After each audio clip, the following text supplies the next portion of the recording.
Thank you, Mr. Chairman. Ranking Member Jordan, the chairman in this committee have promised members of the American people a fair and open process. Yet the Democrats have vastly limited the scope of this hearing. They've issued a gag order to try to tell members of this committee what we can and cannot talk about. My colleagues on the other side of the aisle claim that they want the truth, that they want transparency and fair oversight. Yet the Democrats' witness to testify before Congress today is none other than a scorned man who's going to prison for lying to Congress. Let that sink in. He's going to prison for lying to Congress, and he's the star witness to Congress. If you read the sentencing report on Mr. Cohen, words like deceptive and greedy are scattered throughout that report. It paints a picture of a narcissist, a bully, who cannot tell the truth, whether it's about the president or about his own personal life. But today, he's the majority party's star witness. If the Democrats were after the truth, they'd have an honest person here testifying.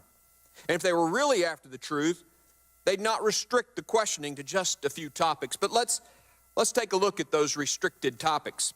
Mr. Chairman, the first topic in your limited scope that I can ask Mr. Cohen is about the president's debts. But, Mr. Chairman, didn't Mr. Cohen plead guilty to lying to banks about his personal finances? So we're asking a guy going to jail for lying about his debts to comment about the president's debts. He's the expert.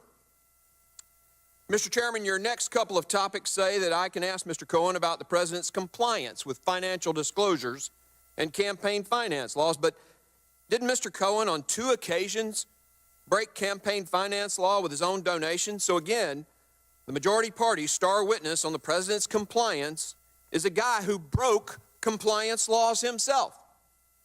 Mr. Chairman, you graciously allow us to ask questions of Mr. Cohen on the president's dealings with the IRS and tax law. Your star witness here broke the law with regards to the IRS at least 5 times. He pled guilty on cheating on his taxes, lying to the IRS. He's the best witness you got. Next up, with the permission of the chairman, I get to ask Mr. Cohen about his perspective on the president's business dealings. Let me get this straight.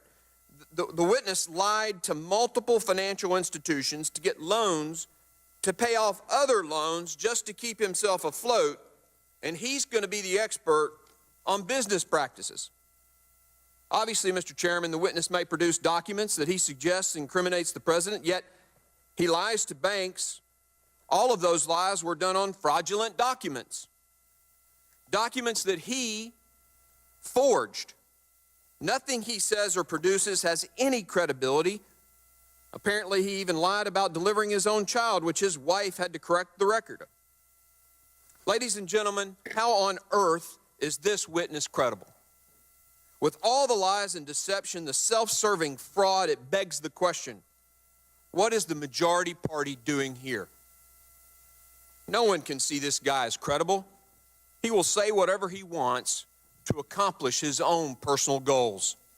He's a fake witness, and his presence here is a travesty. I hope the American people see through this. I know the people back in Tennessee will. And with that statement, sir, I have a few questions of the witness. With your loss of your law license, I think you mentioned in your opening statement that you had been disbarred. What is your source of income in the future? I don't expect I'm going to have a source of income when I'm in federal penitentiary. What, is there a book deal coming or anything like that? I have no book deal right now in the process. I have been contacted by many, including for television, a movie. If you want to tell me who you would like to play you, I'm more than happy to write the name down. I'm sure there's I will also like to turn around and just to correct your statement on me. No. Well, let me ask one other question, though. I only have a limited amount of time. No individual. One quick question. Who paid your expenses to be here today?